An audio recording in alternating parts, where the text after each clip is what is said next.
इसका भी डालूंगा भाई।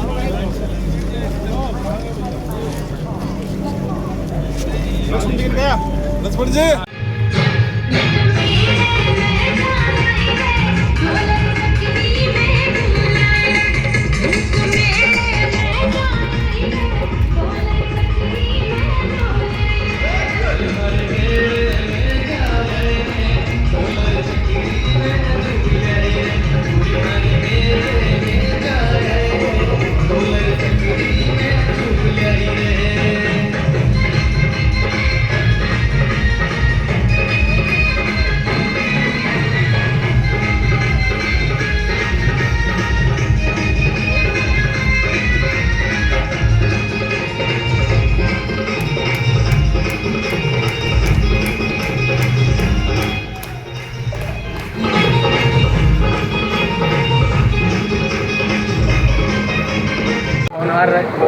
कि संत शिरोमणि कबीरदास जी की 629वीं जयंती के शुभ अवसर पर यहाँ चुरू में धाणक समाज का प्रतिभा सम्मान समारोह का आयोजन हो रहा है, जिसमें चुरू जिले के सभी ऐसे छात्र जिन्होंने अपनी अपनी क्लास में 90% से ऊपर नंबर पाए हैं, ऐसे सैकड़ों बच्चे यहाँ पर आए हैं जिनको सम्मानित किया जा रहा है, जिनको प्रोत्साहन दिया जा रहा है। संत शिरोमणि कबीरदास जी ने समाज सुधारक थे। उन्होंने जाति पात छुआछूत भेदभाव इन सब से ऊपर उठ करके एक सच्चे प्रेम और मानव प्रेम की बात को कह करके पूरे समाज को एकता का जो संदेश दिया है, और इस एकता के संदेश को आज कबीर जयंती पर हम सब लोग संकल्प लेते हैं कि समाज में जो कुरीतियां हैं उनका बहिष्कार करते हुए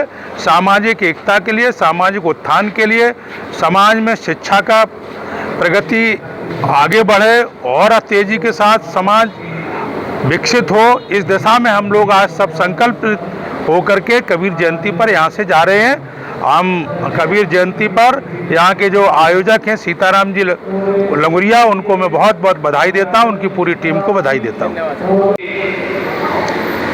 कबीरदास जी की जयंती पर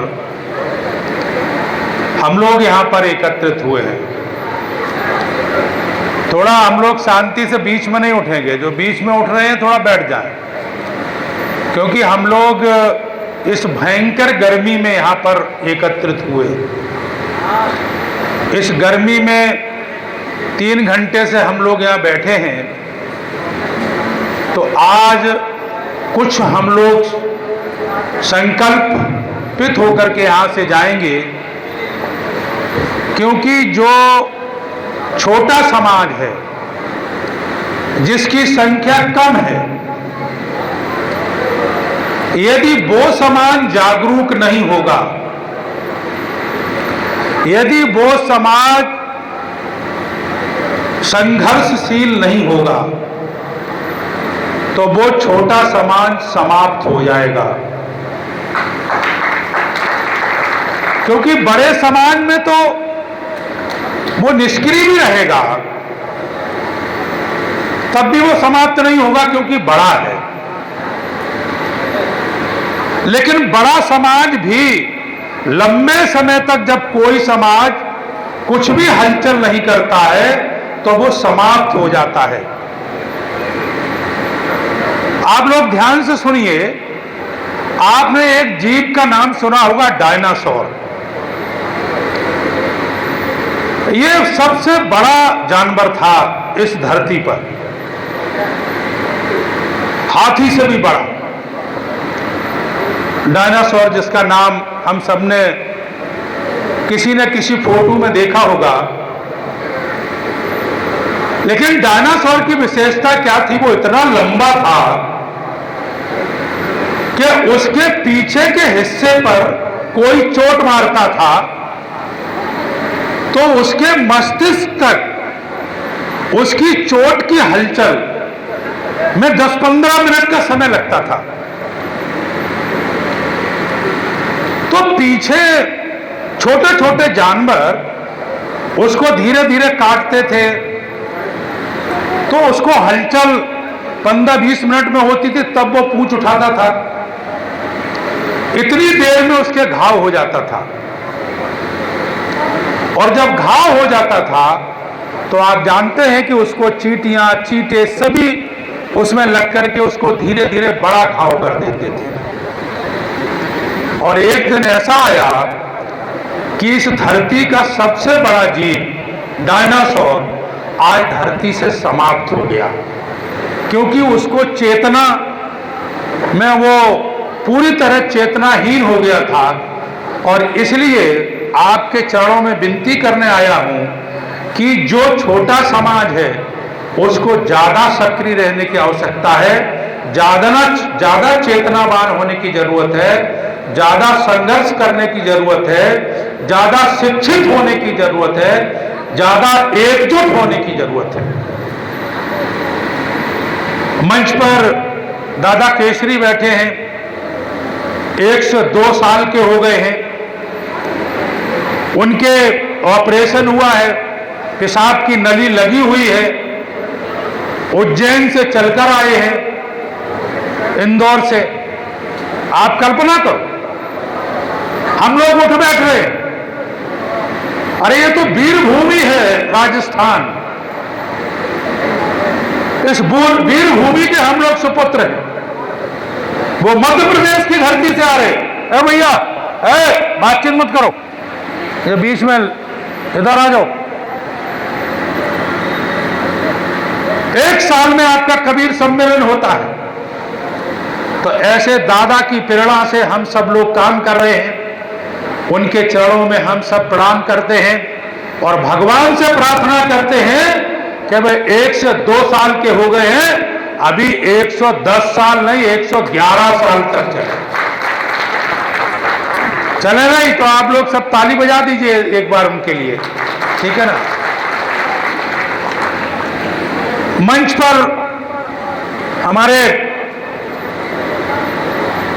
केएल धानुक बैठे हैं, केआर वर्मा बैठे हैं, हमारे इंदौरिया साहब बैठे हैं, हमारे बिहार से चल के आए हैं। अभी उनका भाषण नहीं हुआ बलराम भैया का, अभी भाषण बिहार से, नेपाल से आपके सामने भाषण हो गया। हमारे पूज्य संत बैठे हैं। ऐसे सभी मंच को प्रणाम करता हुआ, आप सबके चरणों को प्रणाम करता हुआ कुछ बात, भाषण नहीं दूंगा, कुछ बात आपसे कहूंगा।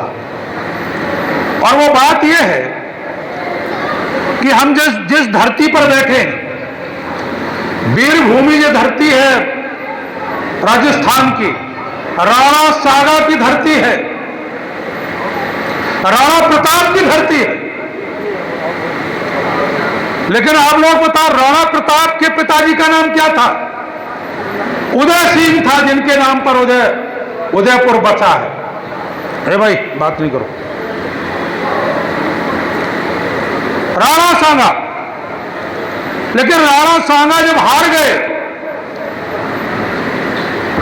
एक लड़ाई में, तो उन्हीं के दासी के पुत्र बनवीर ने उदय सिंह छोटे थे, उनको और लोगों को मारते हुए उनको मारने के लिए तलवार लेकर के आ गए। एक कीरत था जो पत्तल वाला था, सफाई वाला था, लेकिन उस घर में एक पन्ना धाय थी, जिसका आपने नाम सुना होगा, पन्ना धाय का। वो पन्ना धाय कौन थी? वो पन्ना धाय के बारे में भी लोग कहते हैं कि वो धार्मिक समाज की थी, जो उनके बच्चों का पालन करती थी। जब वो बनमारी तलवार लेके आया और पता लगा कि वो उदय सिंह को मारने के लिए आ रहा है, तो पन्ना धाय ने पलंग पर लेटे हुए उस उदयवीर को कीरत की टोकरी में रख दिया और उतना ही बड़ा अपना बेटा उसी चारपाई पर लिटा दिया और वहीं बैठ गई।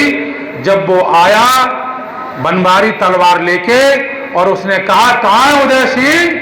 तो उस पन्ना धाय ने कहा कि ये, अपने बेटे को लिटाते हुए कहा कि ये राजा कुंवर उदय सिंह है, जिसको उन्होंने पूरे तलवार से उसके सामने अपने बेटा को करते हुए देखा, लेकिन मेवाड़ वंश को बचाने का काम किया।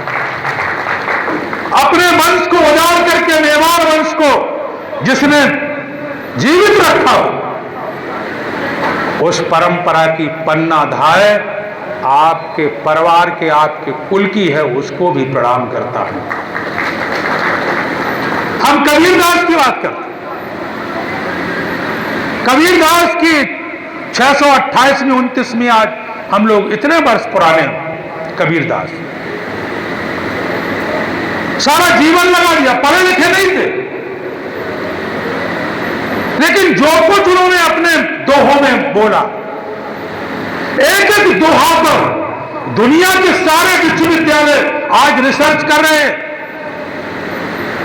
मैं आगरा विश्वविद्यालय में प्रोफेसर हूं, मैं प्रोफेसर के नाते बोल रहा हूं, मैं मंत्री के नाते या सांसद के नाते नहीं बोल रहा हूं आपके बीच में। उस कबीरदास ने बिना पढ़े लिखे ने जो जो बोला,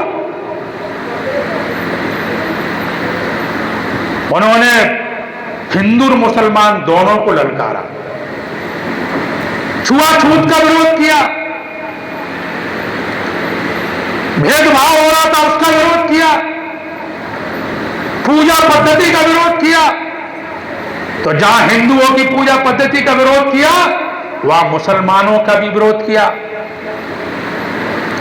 उन्होंने कहा ढाई अक्षर प्रेम का, उन्होंने कहा जो प्रेम है सच्चा वही ईश्वर है, और इस संसार में जो कुछ जिसने भी बनाया है वो सबको ईश्वर ने बनाया है, और जब सबने ईश्वर को बनाया है और सब जब एक जैसे हैं, तो भेदभाव इस धरती पर करने वाला कौन होता है? किसने भेद किया है? जिसके हाथ हैं, पैर हैं, सबकी समानता है। जब ईश्वर ने भेद नहीं किया, जब हमारे मुख दिया, हमारा हाथ दिया, तो ब्राह्मण को भी वही दिया, क्षत्रिय को भी वही दिया, एक सामान्य जात है उसको भी दिया। एक समाज की व्यवस्था के लिए ये जाति व्यवस्था किसी समय में पैदा हो गई। समाज की आवश्यकता के अनुसार किसी को लकड़ी की जरूरत थी तो लकड़ी का काम करने लगा, किसी को लोहे का काम करना था तो लोहे के काम करने लगा, कोई सफाई का काम करने लगा। एक समाज की व्यवस्था को संचालित करने के लिए इस प्रकार की व्यवस्थाओं में जो लोग लग गए, उनको जाति का नाम दे दिया गया, और जाति के आधार पर आज सामाजिक रचना में हम सब लोग काम कर रहे हैं।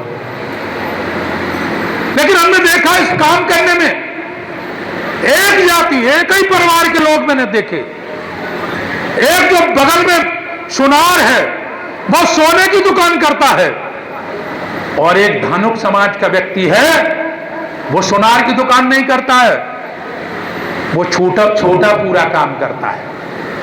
वो तो लखपति हो जाता है, वो लखपति नहीं होता है, किसी ने रोका नहीं है। और इसलिए हम माताओं बहनों से कहेंगे, डॉक्टर अंबेडकर जी ने कहा कि जब सुबह मंदिर की घंटी बजे और स्कूल की घंटी बजे, तो जब मंदिर की घंटी बजे और स्कूल की घंटी बजे, तो अपने बेटे को पहले स्कूल की घंटी की आवाज पर स्कूल भेज देना, और मंदिर की घंटी बजे उसको बाद में भेज देना, तब वो जाकर के डॉक्टर अंबेडकर बनेगा और डॉक्टर अब्दुल कलाम बनेगा। और जब डॉक्टर अंबेडकर और अब्दुल कलाम बनेगा, तब वो हिंदुस्तान का संविधान लिखेगा, और जब हम संविधान लिखेगा तो गरीब का, दलित का, पिछड़े का, सबका कल्याण होगा, सबको समता का भाव मिलेगा, सबको प्रेरणा मिलेगी, सबको शिक्षा मिलेगी। और अंबेडकर जैसी, अंबेडकर की मां अपने बेटे को कोई कल्पना कर सकता है? 14वीं संतान था डॉक्टर अंबेडकर, आप कल्पना करो, कोई आज नहीं 14वीं संतान पैदा करता है। डॉक्टर अब्दुल कलाम 8वीं संतान थे। डॉक्टर अब्दुल कलाम की मां तो मछलियां बेचती थी, मछली बेच करके अब्दुल कलाम को पढ़ाती थी। आपको पता है वो एक दिन हिंदुस्तान का मिसाइल मैन बना, एक दिन हिंदुस्तान का राष्ट्रपति बना, और एक दिन जब उसको भारत रत्न से सम्मानित किया गया तो दुनिया के लोगों ने कहा कि आज हिंदुस्तान में जो भारत रत्न से डॉक्टर अब्दुल कलाम को सम्मानित किया गया, ये डॉक्टर अब्दुल कलाम सुशोभित नहीं हो रहा है, आज तो भारत रत्न डॉक्टर अब्दुल कलाम के कारण सुशोभित हो रहा है। ये डॉक्टर, इसलिए हम लोग क्या नहीं कर सकते, गरीब अमीर का कोई भेद नहीं। डॉक्टर अंबेडकर से ज्यादा गरीब कोई नहीं हो सकता। बहुत भेदभाव था, छुआछूत थी, पानी नहीं पीने को मिलता था। एक तालाब में डॉक्टर अंबेडकर पानी पीते हैं, उसी तालाब में कुत्ता पानी पीता है, दोनों की एक साथ फोटो है। डॉक्टर अंबेडकर को पानी पीने से रोका गया, कुत्ते को पानी पीने से नहीं रोका गया। इसलिए डॉक्टर अंबेडकर ने तालाब के लिए, पानी पीने के लिए आंदोलन चलाया, मंदिर जाने के लिए आंदोलन चलाया, लेकिन समाज में व्यवस्थाएं थी, उसके लिए महापुरुषों ने लड़ाई लड़ी। लेकिन आज वो विषमताएं दूर हुई हैं, आज समता का माहौल बना है, आज समरसता का वातावरण बना है, आज हम स्वाभिमान सम्मान के साथ कहीं भी खड़े हो सकते हैं। आज मैं किसी भी मंदिर में जा सकता हूं, आज मैं किसी भी कुएं पर पानी पी सकता हूं, और यह पीने का अधिकार किसी ने दिया है तो संविधान निर्माता डॉक्टर भीमराव अंबेडकर ने दिया है मित्रों। इसलिए हमको अंबेडकर को ध्यान में रखते हुए अपने बच्चों को भी अंबेडकर बनाना होगा, अपने बच्चों को भी कबीरदास बनाना होगा। और तब कबीरदास एक काशी में पैदा हुए, और जो कहावत थी काशी में, काशी के पंडित कहते थे कि जो काशी में मरेगा उसको मोक्ष मिलेगा। कबीरदास जी ने कहा मैं काशी में तो जन्मा हूं, लेकिन काशी में मरूंगा नहीं। वो जाकर के मगहर में, एक काशी से दूर बगल में एक कस्बा था, उसमें जाकर के उन्होंने प्राण त्याग किया और उनको कहा कि नहीं, मुझे ऐसा मोक्ष नहीं चाहिए, हमें सामाजिक समरसता का मोक्ष चाहिए। और उन्होंने काशी को चैलेंज किया। तो बिना पढ़े लिखे आप सोच सकते, उन्होंने कहा कि मनुष्य है, आत्मा और परमात्मा एक है, जीव और ब्रह्म एक है, उसमें कोई भेद नहीं है। जब जीव और ब्रह्म में भेद नहीं है, जब हमारा वेद कहता हम ब्रह्मास्मि, मैं ब्रह्म हूं, मैं ब्रह्मांड हूं, मैं संपूर्ण ब्रह्मांड का जीव हूं, तो फिर भेद कैसा है? भेद नहीं हो सकता है। और इसलिए कबीरदास जी ने उस भेद को ललकारा, समाज के उन पंडितों को ललकारा, उन बड़े बड़े लोगों को ललकारा कि तुम कौन हो गए? जब भगवान ने हमें एक जैसा बनाया है तो तुम भेद करने का अधिकारी नहीं है, तुम्हें भेद रखने का कोई अधिकार किसी ने नहीं दिया। और इसलिए उन्होंने कहा निर्गुण ब्रह्म की उन्होंने उपासना की, कहा कि केवल ब्रह्म हम पूजा करेंगे, मंदिर में जाएंगे, मूर्ति में ही केवल ब्रह्म नहीं है, ब्रह्म तो हर जीव में है, ब्रह्म तो पेड़ में भी है, ब्रह्म तो वृक्ष में भी है, यदि ब्रह्म पत्थर में है तो ब्रह्म हर पेड़ में है, हर जीव में है। और उन्होंने सारे दुनिया को उपदेश दिया कि ये ब्रह्म, ये ब्रह्मांड, ये जीव और ये आत्मा, ये परमात्मा सभी में है, और यदि नहीं है परमात्मा तो किसी में नहीं है, कोई संचालित नहीं हो सकता है। ये प्रामाणिकता के साथ दिया। और बड़े बड़े काशी के पंडितों ने, बड़े बड़े लोगों ने संत कबीर की बात को माना। अब आप सोचो कि संत कबीर की कैसी बात मान लेंगे? उन्होंने कहा कि पहाड़, यदि पहाड़ पूजे, पत्थर पूजे, हर मिले, तो फिर अपने घर की चक्की पूजे, जो घर घर चक्की है। उन्होंने ललकार करके कहा सबको, यदि वही रास्ता है भगवान को मिलने का, तो उन्होंने उसकी बात कही।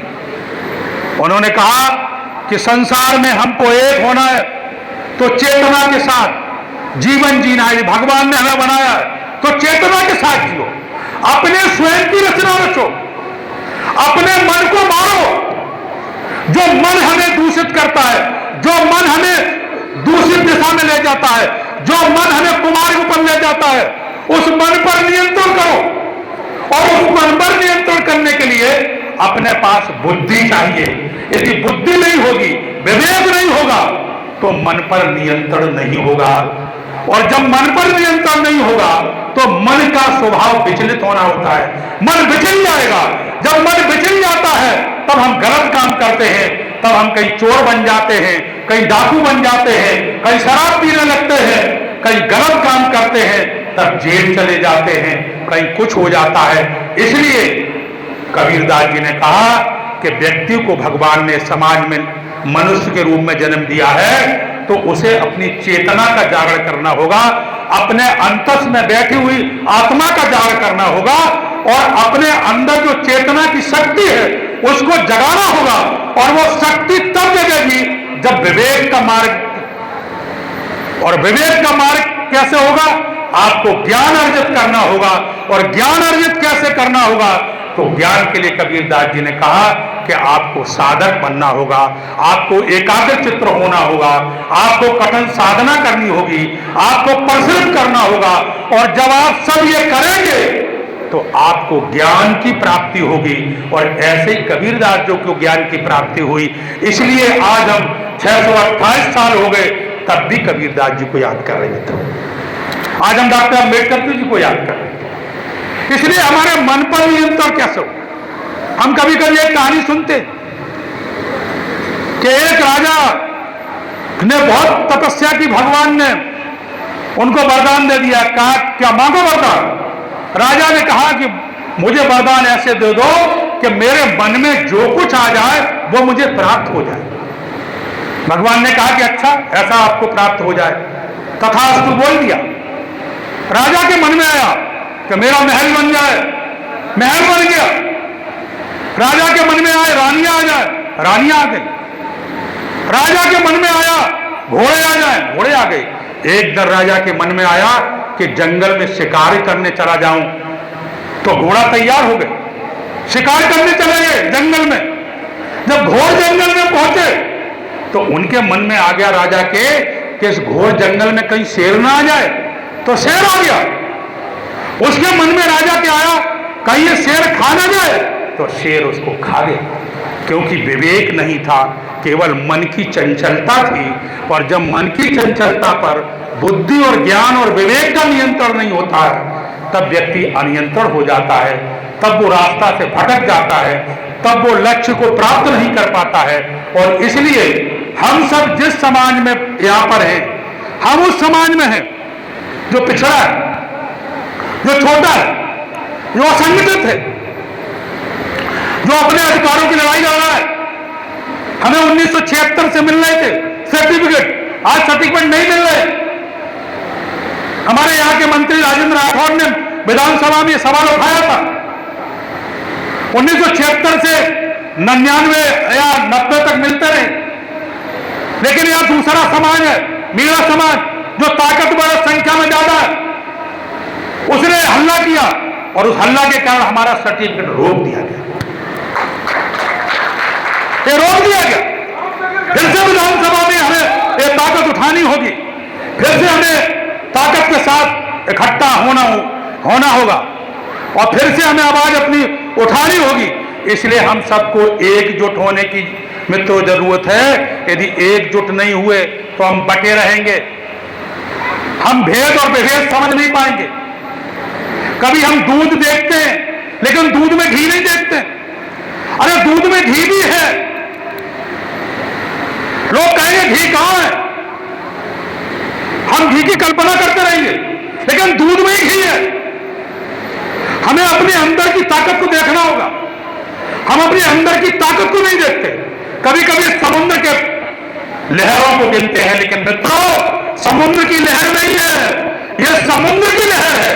ये हम जब लहर को देखते हैं, समुद्र को भूल जाते हैं, अपने मूल को भूल जाते हैं, अपनी शक्ति को भूल जाते हैं, अपनी ताकत को भूल जाते हैं, तब हम बूंदों को देखते हैं, लहरों को देखते हैं। और जब वो लहरों को देखते हैं तो लहर पल भर में विचलित हो जाती है, हम स्थायी रूप से उसको पकड़ भी नहीं पाते, उसको देख भी नहीं पाते। इसलिए हमें समुद्र को देखना होगा, मूल को पकड़ना होगा। इसलिए अपनी मूलता की जो ताकत है उसको समझना होगा मित्रों, एकजुट होना होगा। दादा हमारे बीच में है, आप सोच सकते कहां से आए, कहां से आए दादा, क्यों आए? अभी वो लोग कुछ हो जाए तो रास्ते में हम लोगों को राम राम सीताराम बोलने पड़े, लेकिन उसकी भी चिंता नहीं है, क्यों कबीर के उसमें आए हैं, उसमें भी हमें। इसलिए हम सब एकाग्र होकर के अपने अंदर के अहिम को मिटा करके आम तब मिटेगा जब ज्ञान पैदा हो। इसलिए माताओं बहनों के चरणों में मेरी विनती है कि अपने बेटों को, अपने बच्चों को अंबेडकर बनाओ। मां में वो ताकत है कि अपने बच्चों को जो चाहे वो बना सकती है। पिता कुछ भी कर ले, पिता चाहे कि नहीं पढ़ने देंगे, यदि मां ने संकल्प ले लिया तो दुनिया की कोई ताकत नहीं है। क्योंकि अयोध्या के राम को यदि राम मनाया तो उनकी मां कौशल्या ने मनाया, और भगवान कृष्ण को यदि कृष्ण मनाया तो भी कृष्ण की मां को अधिकार मिलता है मित्रों। इसलिए मैं समाज के सब लोगों से विनती करता हूं, चरणों में निवेदन करता हूं कि माया के चक्कर में तो पढ़ो, कमाने के चक्कर में तो पढ़ो, कमाओ, लेकिन कमाने के साथ साथ तुलसीदास जी ने कहा कि माया महाठगनी, ये माया जाल है, भ्रम है, माया सांप की रस्सी है, ये असली रूप नहीं है।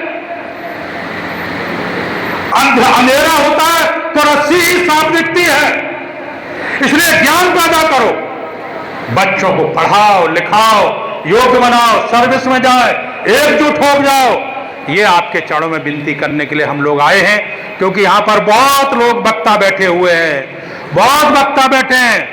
और हमारे कबीरदास जी ने क्या कही, बहुत अच्छी बात अंत में क्या कही, अंत में शरीर क्या कहेगा, माटी कहे कुम्हार से, ये लोग बोलते होंगे, क्या कही भैया, माटी कहे कुम्हार से, तू का रोने मोए, एक दिन ऐसा आएगा मैं रोऊंगा तो। कैसा कबीरदास जी का दर्शन है। दुनिया के 1000 से ज्यादा रिसर्च हो चुके हैं, दुनिया का कोई ऐसा विश्वविद्यालय नहीं है जहां पर रिसर्च नहीं हो रहा मित्रों। इसलिए कबीरदास को यदि हमने प्रेरणा पुरुष माना है, उनको प्रेरणा पुरुष मानते हुए, अपने दादा को प्रेरणा पुंज मानते हुए, यहाँ समाज की एकजुटता के लिए जो बच्चे यहाँ पर आए हैं, जिन्होंने अपना स्थान प्राप्त किया है, उन बच्चों को मैं बहुत बहुत शुभकामनाएं देता हुआ, आशीर्वाद देता हुआ, बच्चों के लिए एक छोटी सी कहानी सुना के अपनी बात को समाप्त कर रहा हूं, क्योंकि गर्मी बहुत है, समय ज्यादा हो गया है, बच्चों को ध्यान से सुनना है। इसी राजस्थान के एक गांव की बात है। राजस्थान के गांव में कुआं था, और वह कुआं में एक घोड़ा पानी की तलाश में दौड़ते दौड़ते आया, और वो घोड़ा कुएं में गिर गया। लेकिन कुएं में तो गिर गया, गांव के लोगों ने कहा गहरा बहुत होता राजस्थान का कुआं, आप जानते हैं, हमारे यहां तो कुआं 8-10 फुट गहरा पानी होता है, यहां गहरा होता है, निकाले कैसे, निकलना संभव नहीं था, कुआं भारी, पानी सड़ जाएगा, बदबू आएगी। गांव के सरपंच ने कहा, पंचायत की सब लोगों ने निर्णय लिया कि इस कुएं में मिट्टी डालो और इसको बंद कर दो, नहीं तो बदबू आएगी। सभी ने एक एक तसला लेकर के आए, और सभी लोग जो मिट्टी है वो एक एक तसला डालने लगे। आप जानते हैं कि राजस्थान की मिट्टी में बालू है, और जब बालू कहीं डालते हैं तो ऊपर से नीचे गिरेगी तो फूट जाएगी। तो जैसे ही तसला पड़ता था तो घोड़ा एकदम फड़फड़ाता था, और जब घोड़ा फड़फड़ाता था तो तसले की मिट्टी नीचे आ जाती थी। ऐसे हजारों तसले पड़ गए और घोड़ा हर बार फड़फड़ाता था, और एक समय ऐसा आया कि कुआं पूरा भर गया और घोड़ा ऊपर निकल करके दौड़ करके बाहर निकल आया। हमें भी जिंदगी में हर संकट में अपने आप को हाथ पैर पटकना होगा, हाथ पैर चलाने होंगे, प्रयास करने होंगे। और जब हम सच्चे मन से प्रयास करेंगे तो निश्चित रूप से हमें कोई रोक नहीं सकता है, और हमें कोई रोक नहीं सकता है। हम अपने जो हमारा संकल्प है, अपने माता पिता की सेवा का, अपने समाज की सेवा का, अपने देश की सेवा का, इसको हम सब प्राप्त कर सकेंगे। मुझे यह सौभाग्य प्राप्त हुआ है कि मैं आज चुरू की धरती पर, वीर भूमि पर आने का मुझे मौका मिला है। मुझे बहुत बार बुलाया गया, हमारे सीताराम जी बहुत नाराज हो गए, हमारे दिल्ली के हमारे वो क्या नाम लक्ष्मण जी कह थक गए, मैं कभी आया नहीं।